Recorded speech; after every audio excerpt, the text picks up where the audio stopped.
گزارے کیسے زندگی، آؤ علماء سے پوچھ لیں، آئے جو مشکل پیش کوئی، آؤ علماء سے پوچھ لیں۔ الحمدللہ رب العالمین والصلاة والسلام علی سید المرسلین، اما بعد فاعوذ باللہ من الشیطان الرجیم، بسم اللہ الرحمن الرحیم۔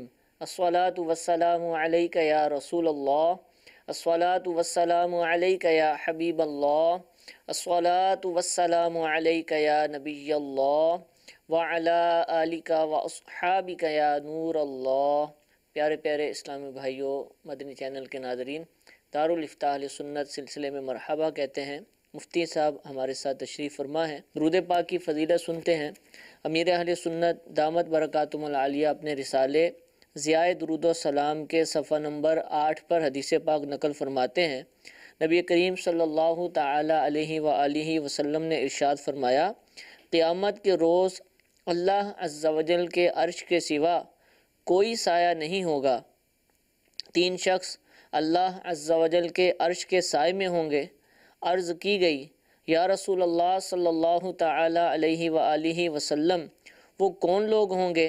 ارشاد فرمایا، وہ شخص جو میرے امتی کی پریشانی دور کرے، میری سنت کو زندہ کرنے والا، مجھ پر کثرت سے درود شریف پڑھنے والا۔ صلو علی الحبیب صلی اللہ تعالی علی محمد صلی اللہ تعالی علیہ وآلہ وسلم۔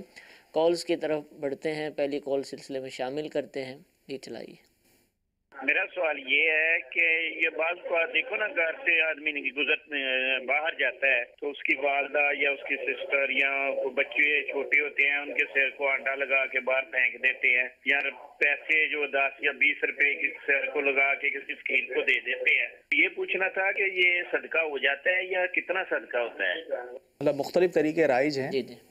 اب کہتے ہیں کہ کہیں باہر جانا ہوتا ہے تو والدہ یا گھر والے جو ہے وہ سر پر پیسے وغیرہ گھما کے کسی کو دے دیتے ہیں، تو یہ بھی جائز ہے، یہ بھی صدقہ ہے۔ البتہ پہلے انہوں نے کہا شاید انڈا یا آٹا وغیرہ گھما کے پھینک دیتے ہیں۔ انڈا، آٹا، چینی، اس طرح کی چیزیں جو ہے وہ گھمانی اور پھینک دینی ہے، تو یہ صدقے کا ایک طریقہ لوگ بیان فرماتے ہیں۔ یہ طریقہ درست نہیں ہے کہ اس طرح جو ہے مال کو ضائع کرنا ہے، کہ انڈا پھینک دیتے ہیں، چینی پھینک دیتے ہیں، تو یہ شرعی طور پہ جائز نہیں۔ ٹھیک ہے۔ اس کے بجائے یہ ہے کہ اگر انڈا وغیرہ صدقہ دینا چاہیں، چینی یا جو بھی آٹا وغیرہ ہو، تو کسی غریب مستحق کو دے دیں، ٹھیک ہے، تو پھر بھی صدقہ ہو جائے گا۔ ٹھیک ہے۔ اور ویسے بھی صدقے کے لیے گھمانا ہی ضروری نہیں تو ہے، نظر اتارنے کا ایک طریقہ ہے، تو اس میں کوئی حرج بھی نہیں ہے۔ ٹھیک ہے۔ لیکن اگر اس نیت سے، اگر صدقہ اتارنے کی نیت سے دے رہے ہیں، کسی غریب کو دے رہے ہیں، تو صدقہ ادا ہو جائے گا۔ اور صدقے کے لیے ظاہر شریعت نے کوئی مقدار تو بیان نہیں کی، آدمی اپنے حسب استطاعت، حسب توفیق جو ہے وہ صدقہ نکال سکتا ہے۔ ٹھیک ہے۔ سجدہ تلاوت کا پوچھنا چاہ رہے ہوں گے، اس کا صحیح طریقہ کیا ہے؟ آیت سجدہ کسی نے اگر تلاوت کی ہے تو آیت سجدہ تلاوت کرنے سے یا سننے سے سجدہ تلاوت واجب ہو جاتا ہے، تو اس کا بہتر طریقہ یہ ہے کہ کھڑے کھڑے اللہ اکبر کہتے ہوئے نیت کر لیں، اللہ اکبر کہتے ہوئے سجدے میں چلے جائیں۔ اس میں ہاتھ نہیں اٹھانا، ٹھیک ہے، صرف اللہ اکبر کہتے ہوئے سجدے میں جائیں، اس میں تسبیحات پڑھیں، پھر اللہ اکبر کہتے ہوئے کھڑے ہو جائیں۔ ٹھیک ہے۔ دونوں بار جو ہے کھڑا ہونا یہ مستحب ہے۔ اگر بیٹھے بیٹھے بھی جو ہے وہ تکبیر کہتے ہوئے سجدے میں چلے جاتے ہیں اور تسبیحات پڑھتے ہیں، پھر اللہ اکبر کہتے ہوئے اٹھ جاتے ہیں، پھر بھی سجدہ تلاوت ادا ہو جائے گا۔ ٹھیک ہے، ٹھیک ہے۔ سوال یہ ہے کہ اگر غسل کرنے گئے اور جسم پر کپڑے موجود نہیں، ایسی حالت میں اگر نماز کا وضو کیا تو کیا وہ وضو ہو جاتا ہے؟ جی ہاں، اس حالت میں بھی وضو ہو جاتا ہے۔ ہو جاتا ہے، ٹھیک ہے جی۔ ایک اور کال چلائیے۔ بیٹے کا نام رکھا ہے محمد مالک، تو یہ عبد المالک رکھنا جائز ہے یا محمد مالک؟ بیٹے کا نام دونوں طریقے سے رکھ سکتے ہیں، خالی مالک نام بھی رکھ سکتے ہیں، محمد مالک، ٹھیک ہے، اسی طرح عبد المالک، تو یہاں عبد لگانا ضروری نہیں ہے، محمد مالک نام رکھنا چاہیں تو اس میں بھی کوئی حرج نہیں۔ بعض ناموں میں عبد کا لفظ پڑھایا جاتا ہے، جیسے عبد الرحمن ہو گیا، ٹھیک ہے، تو اس میں جو ہے ظاہر بغیر عبد کے نام رکھنا جائز نہیں۔ بعض نام ایسے ہیں جو اللہ تبارک تعالیٰ سے خاص ہیں، لیکن مالک نام جو ہے یہ رکھا جا سکتا ہے۔ ٹھیک ہے. نام رکھنے کے حوالے سے اگر معلومات حاصل کرنا چاہیں، شرعی احکام سیکھنا چاہیں تو مکتبۃ المدینہ سے کتاب شائع ہوئی ہے، المدینہ العلمیہ نے اس کو تحریر کیا ہے. نام رکھنے کے احکام. عام طور پر جو کتابیں دستیاب ہوتی ہیں ناموں کے حوالے سے، اس میں صرف نام لکھے ہوتے ہیں یا زیادہ سے زیادہ ان کا معنی لکھا ہوتا ہے اور یہ چیزیں ہوتی ہیں. لیکن الحمدللہ یہ جو کتاب جس کا میں نام بتا رہا ہوں، نام سے ہی واضح ہے کہ اس کے اندر کیا ہوگا. نام رکھنے کے احکام، جو بھی شرعی طور پر احکام ہیں، نام کیسا رکھنا چاہیے، کون کون سی باتوں کی احتیاط کرنی چاہیے، تو وہ اس کتاب کے اندر شامل ہیں. اور ساتھ ہی ساتھ بے شمار مدنی منوں کے، مدنی منیوں کے نام بھی وہاں پر درج کیے گئے ہیں. صحابہ اکرام علیہم الرضوان کے نام، انبیاء اکرام علیہم السلام کے نام جو ہے اس کتاب کا حصہ ہیں، اور بہت سارے اچھے اچھے نام موجود ہیں. اگر بچے کا نام رکھنا چاہیں تو اس کتاب سے بھی مدد حاصل کی جا سکتی ہے. دعوت اسلامی کی ویب سائٹ سے آپ اس کو free of cost download کر سکتے ہیں اور مکتبۃ المدینہ سے ہدیۃً بھی آپ اس کو خرید سکتے ہیں. ایک اور کال سلسلے میں شامل کرتے ہیں. جی چلائیے. ایک آیت کریمہ کے بارے میں پوچھنا تھا جو ارشاد ہے وَاعْتَصِمُوا بِحَبْلِ اللَّهِ جَمِيعًا وَلَا تَفَرَّقُوا. تو اس میں جو اللہ کی رسی کے بارے میں ارشاد فرمایا گیا ہے تو اس سے کیا مراد ہے؟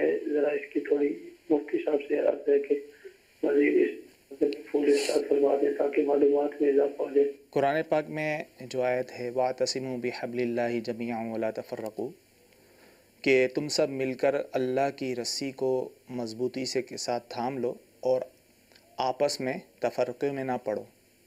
اب یہاں اللہ کی رسی، حبل اللہ کا لفظ آیا ہے تو اللہ کی رسی اس کی تفسیر میں مفسرین کے کئی اقوال ہیں. ایک قول تو یہ ہے کہ اس سے مراد قرآن مجید ہے. ٹھیک. حبل اللہ سے مراد قرآن مجید ہے اور یہ حدیث سے بھی ثابت ہے. اور حضرت عبداللہ ابن مسعود رضی اللہ تعالی عنہ یہ فرماتے ہیں، ان سے مروی ہے کہ حبل اللہ سے جو مراد ہے وہ جماعت مراد ہے، اور فرمایا کہ تم جماعت کو لازم کر لو کہ وہ حبل اللہ ہے جس کو مضبوطی کے ساتھ تھامنے کا حکم دیا گیا ہے. اب دیکھیں یہاں جماعت سے مراد مسلمانوں کی اکثریت مراد ہے.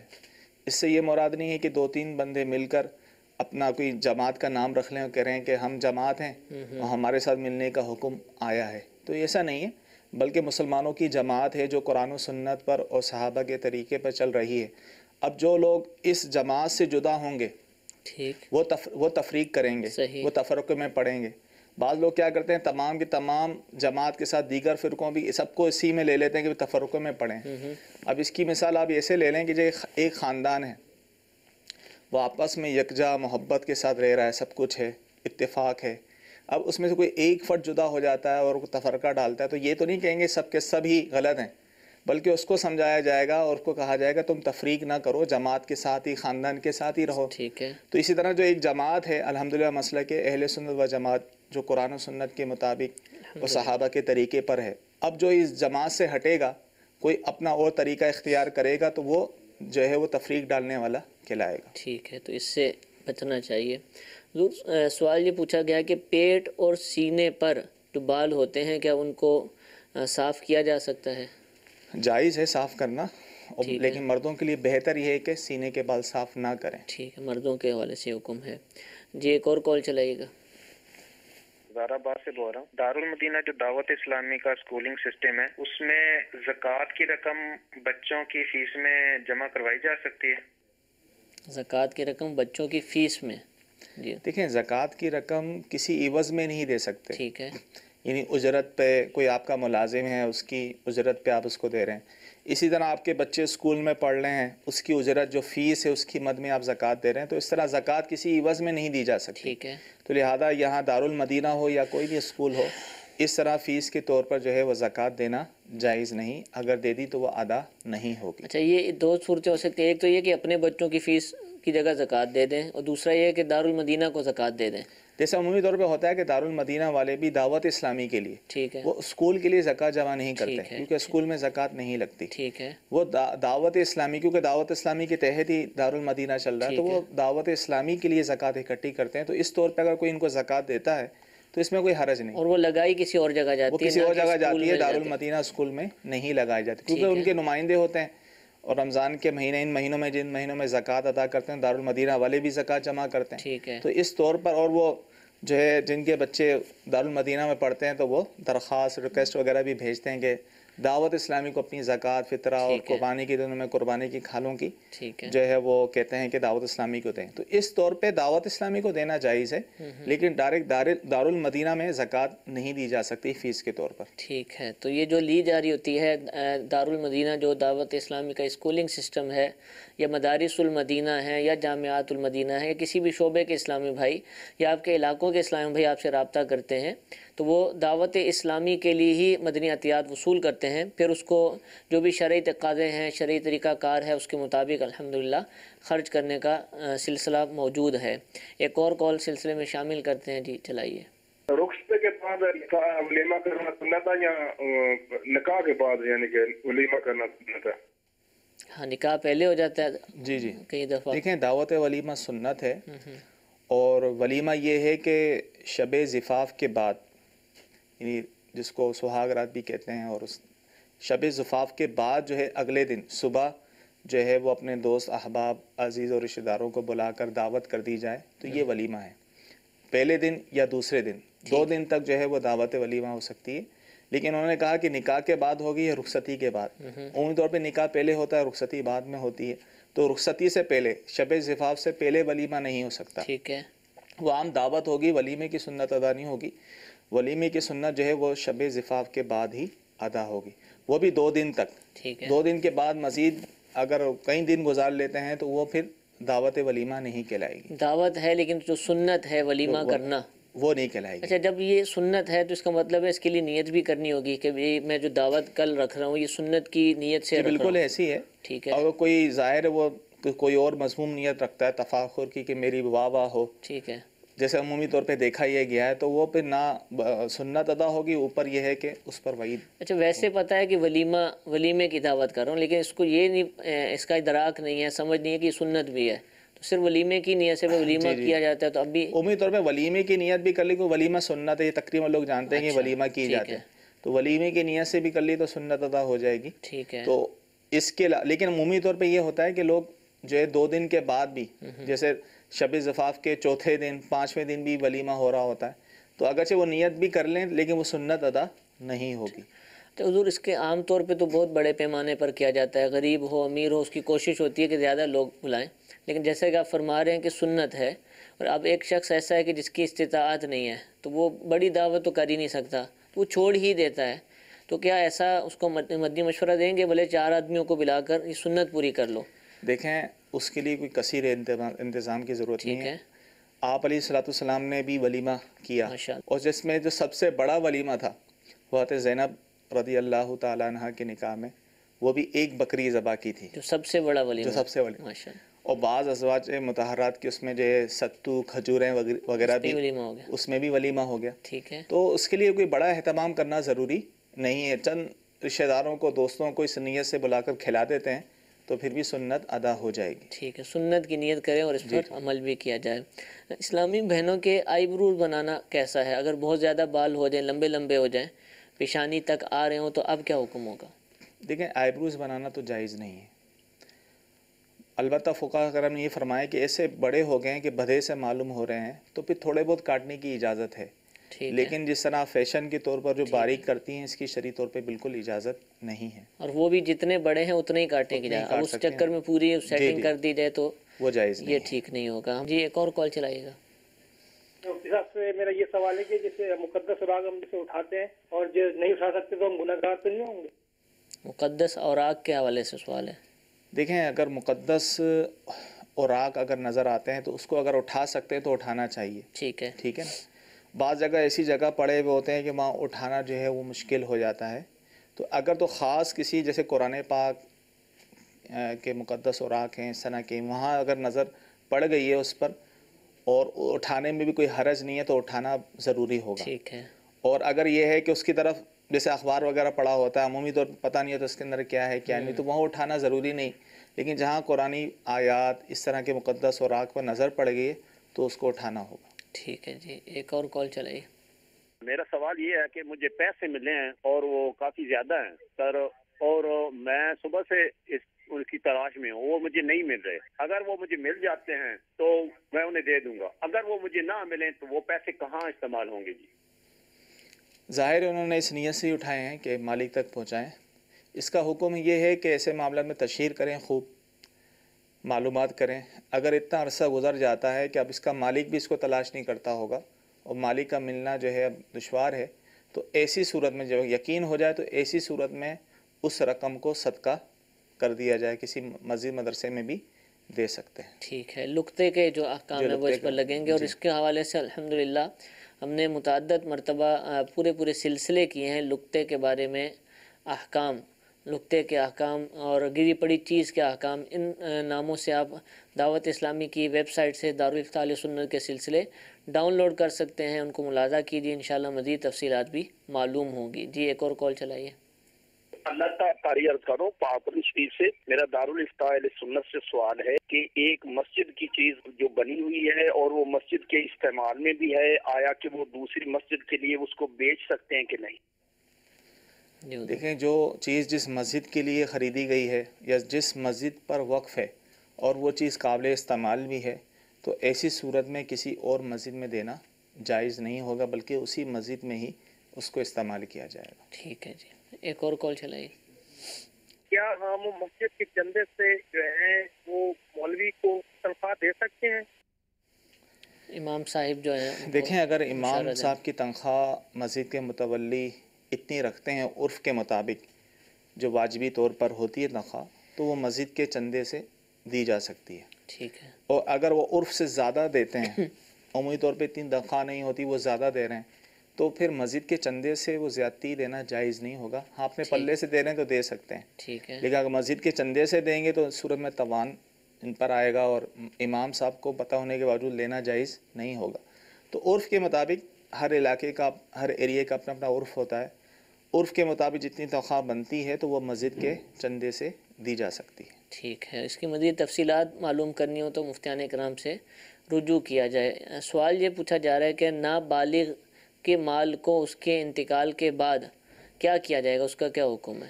دیکھیں، نابالغ کے مال کو بھی اس کے انتقال کے بعد اس کے جو ورثاء ہیں وہ اس کے مالک ہیں. ٹھیک. اگر مثال کہ اس کے والدین زندہ ہیں، والد اور والدہ، تو وہ دونوں مالک ہیں، جو چاہے کریں.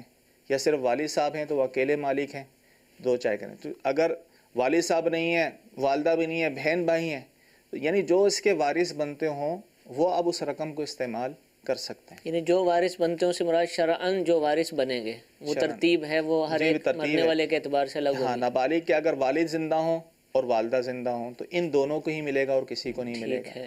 لیکن والد زندہ نہیں ہے، والدہ ہیں اور بہن بھائی بھی ہیں، تو والدہ کو بھی ملے گا، بہن بھائیوں کو بھی ملے گا، اس طرح ہوگا. ٹھیک ہے. تو وہ جو وارث ہیں، ورثہ ہیں، وہ جو چاہے کریں. ٹھیک ہے. اگر سب عاقل بالغ ہیں اور سب کی اجازت سے کہیں اور خرچ کرنا چاہتے ہیں تو کر سکتے ہیں. ٹھیک ہے. اچھا حضور یہ ارشاد فرمائیے، جیسے کہ والدین دونوں زندہ ہیں اور انہیں کو ملنا اور کسی کو نہیں ملنا، جو کچھ بھی ہے، بعض دفعہ نابالغ کا مال زیادہ بھی ہوتا ہے، اس کو کسی نے انگوٹھی دی ہوتی ہے، سونا ہوتا ہے، یہ خود ہی والدین نے اس کے نام چیزیں لگائی ہوتی ہیں، تو اب ملنا والدین ہی کو ہے، انہوں نے دیا تو اور انہی کو لوٹے گا، تو کیا یہ تقسیم کریں گے یا بس مکس ہے، استعمال کرنا شروع کر دیں؟ کیا کریں گے؟ اگر باہمی رضامندی سے جو ہے وہ کرنا چاہ رہے ہیں کہ بھئی ٹھیک ہے مل کر استعمال کریں گے، اگر کہیں دینا ہو تو باہمی رضامندی سے دینا تو یہ بھی جائز ہے. ٹھیک ہے. لیکن دونوں کی اجازت ضروری ہوگی. جب تک تقسیم نہیں کریں گے تو ہر چیز میں ظاہر دونوں کا حق ہے، ایک دوسرے کی اجازت سے ہی باقاعدہ باہمی رضامندی سے ہی کہیں وہ چیز دی جا سکتی ہے. لیکن بہتر یہ ہے کہ باقاعدہ تقسیم کر لیا جائے،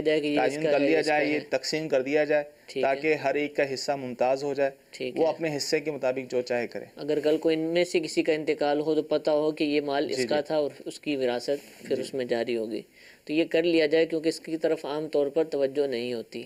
نماز کی حالت میں الٹا ہاتھ استعمال کرتے ہوئے کھجانے کا کیا حکم ہے؟ کھجا سکتے ہیں، خارج کر سکتے ہیں الٹے ہاتھ کے ساتھ؟ دیکھیں، قیام کی حالت میں، جی جی، یا مطلقاً پوچھا ہے انہوں نے. ہاں انہوں نے قیام کی حالت میں پوچھا. جی، قیام کی حالت میں دیکھیں حکم تو یہی ہے کہ سیدھا ہاتھ استعمال کیا. جیسے جمائی کے طور پہ ویسے تو کہا کسی کو اگر جمائی آتی ہے تو پہلے اولاً تو روکنے کی کوشش کرے، اگر جمائی نہیں رکتی تو الٹے ہاتھ کی پشت سے روکے. لیکن قیام کی حالت میں یہ کہا گیا ہے کہ قیام کی حالت میں وہ سیدھے ہاتھ کی پشت سے وہ روکے، الٹا ہاتھ استعمال نہ کرے. ٹھیک ہے.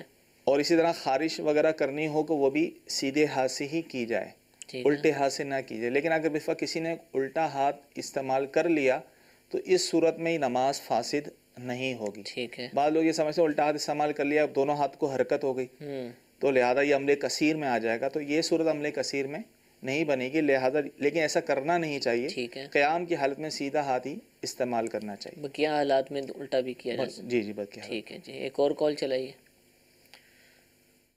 صاحب کی بارگاہ میں ایک سوال عرض ہے کہ ایک آدمی ہے جو قرآن پاک پڑھ کے وہ بیچتا ہے کہ اس کا یعنی کہ اجرت لیتا ہے کہ 200-300 کا, تو کیا اس کا یہ عمل کرنا جائز ہے یا ناجائز ہے؟ سال ثواب کرنے کے غالباً یہ قرآن پاک پڑھ کے بیچتا ہے کہ ٹھیک ہے میں 300 قرآن پاک اتنے قرآن پاک, تو یہ تو شرعی طور پہ جائز نہیں. ٹھیک ہے. اس کی اجرت لینا, قرآن پڑھنے کی اجرت لینا یہ حرام ہے. ٹھیک ہے. شرعی طور پہ جائز نہیں ہے. اچھا حضور, اس میں یہ بھی ہے کہ جیسے عام طور پہ ہم دیکھتے ہیں کہ لوگ دکانوں پر قاری صاحبان کو بٹھا دیتے ہیں صبح کے اوقات میں, خود نہیں پڑھتے لیکن کسی کو کہتے ہیں, تو یہ بھی اسی میں آئے گا. یہ بھی اسی میں آئے گا کہ وہ آ کے کہتے ہیں بھائی آ کے یاسین شریف وغیرہ پڑھ لیا کریں, سپارہ پڑھ لیا کریں, ہم آپ کو اس کی اجرت دیں گے. اسی طرح قبر پر بٹھا دیا جاتا ہے کہ 40 دن تک یہ آتے رہیں اور قرآن پاک پڑھتے رہیں, تو قرآن پڑھنے کی اجرت لینا یہ حرام ہے. ٹھیک. قرآن خوانیوں میں لوگ بلاتے ہیں, اس پہ پیسے دیتے ہیں, تو یہ بھی وہ بھی قرآن پڑھنے کی اجرت میں آ جائے گا, جائز نہیں. تو اس کا طریقہ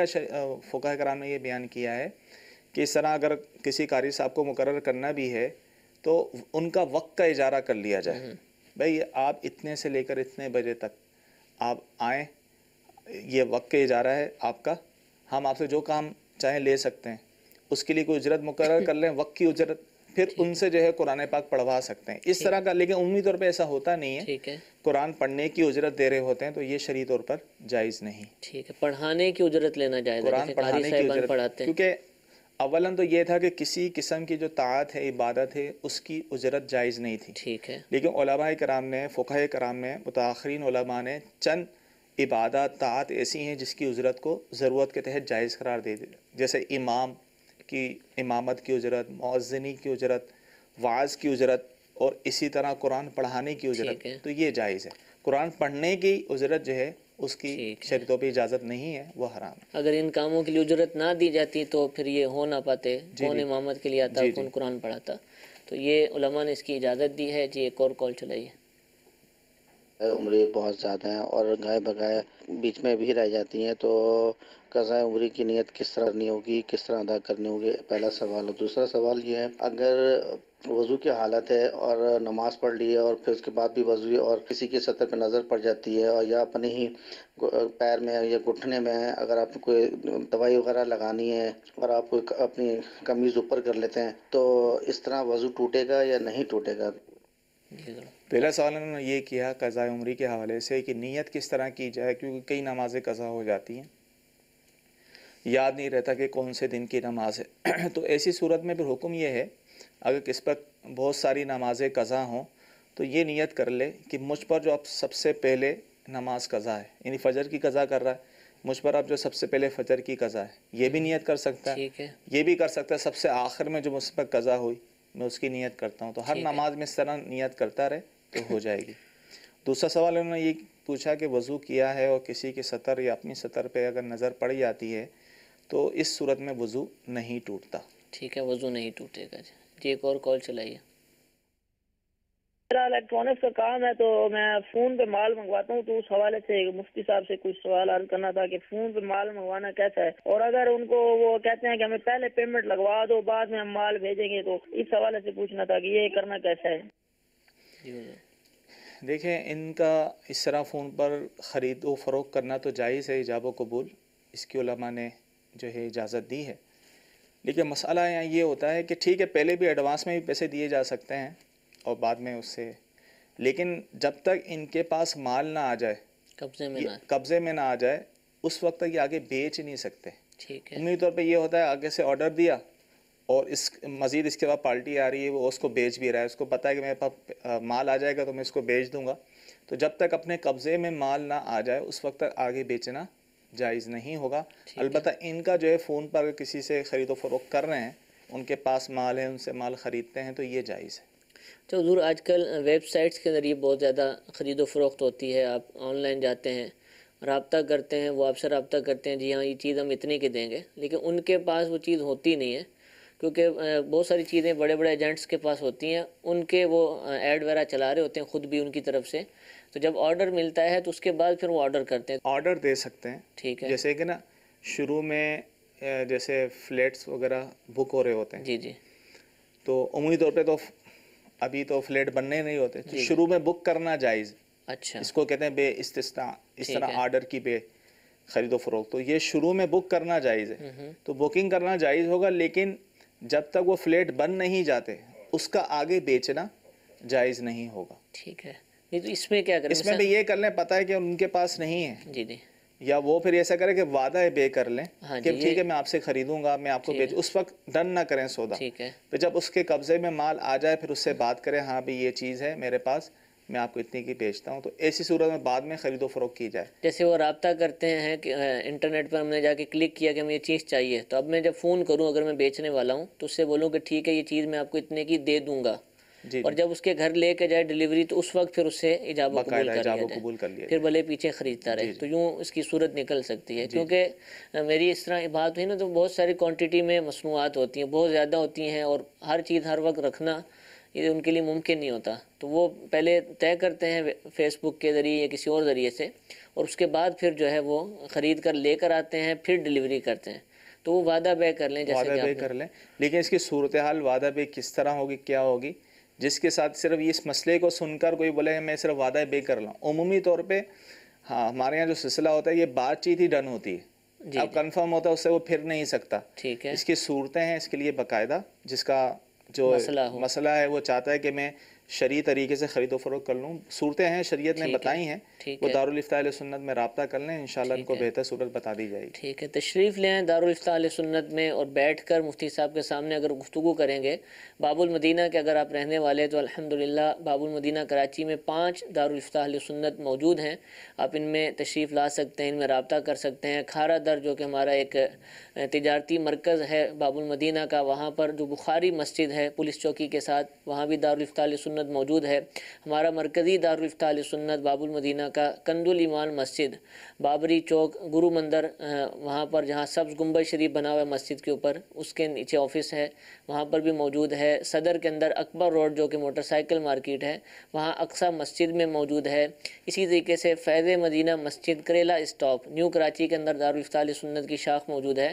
اور کورنگی کے اندر رضا مسجد، کورنگی نمبر 4 رضا مسجد، بالکل چوراہے پر بہت بڑی مسجد ہے الحمدللہ، وہاں بھی دارالفتاء اہل سنت کی شاخ موجود ہے. حیدرآباد، مرکز الاولیاء لاہور، فیصل آباد یعنی سردار آباد کے اندر، گلزار طیبہ یعنی سرگودا میں، راول پنڈی میں، ان دیگر شہروں میں بھی الحمدللہ شاخیں موجود ہیں. تو آپ یہاں تشریف لائیے یا دارالفتاء اہل سنت کے فون نمبرز پر رابطہ کیجیے اور اپنے کاروبار سے متعلق معلومات لیجیے، اور جو شرعی طریقہ کار بتایا جائے اس پر عمل کریں تو انشاءاللہ ہمارے رزق میں بھی برکتیں ہوں گی. اگر کوئی ظہر کی نماز پڑھ رہا تھا، فرض پڑھ رہا تھا یا سنتیں ادا کر رہا تھا، اسی دوران عصر کا وقت شروع ہو جاتا ہے، اذان شروع ہو جاتی ہے، تو اب اس نماز کا کیا کرے؟ مکمل کرے گا اور اس کے بعد پھر بقیہ بھی پڑھے گا یا نماز تو مکمل کرے گا؟ ٹھیک ہے. لیکن اگر کسی نے وقت کے اندر تکبیر تحریمہ کے لیے یعنی فرض پڑھ رہا تھا، ظہر کے 4 فرض، تکبیر تحریمہ اللہ اکبر تو وقت کے اندر کہی، دوران نماز جو ہے وقت ظہر جاتا رہا اور عصر کا وقت داخل ہو گیا، تو ایسی صورت میں وہ نماز ادا ہی کہلائے گی، قضا نہیں کہلائے گی. ٹھیک ہے. ہاں اگر وقت ہی ختم ہو گیا تھا اور اس نے جو ہے پھر نماز شروع کی ہے تو اس صورت نماز وہ قضا کہلائے گی. ٹھیک ہے. اگرچہ اذان عصر ہو جائے نماز وہ اپنی جاری رکھے گا، نماز پڑھے گا. ٹھیک ہے. جزاک اللہ. میٹھے میٹھے اسلام بھائی، دارالفتاء اہل سنت کا سلسلہ آپ نے ملاحظہ فرمایا. الحمدللہ بہت سارے معاملات پر ہم نے شرعی رہنمائی حاصل کی. اللہ تعالی ہم سب کو عمل کی توفیق عطا فرمائے. آمین بجاہ النبی الامین. صلو علی الحبیب صلی اللہ تعالی علی محمد صلی اللہ علیہ وسلم. گزارے کیسے زندگی، آؤ علماء سے پوچھ لے، آئے جو مشکل پیش کوئی، آؤ علماء سے پوچھ لے.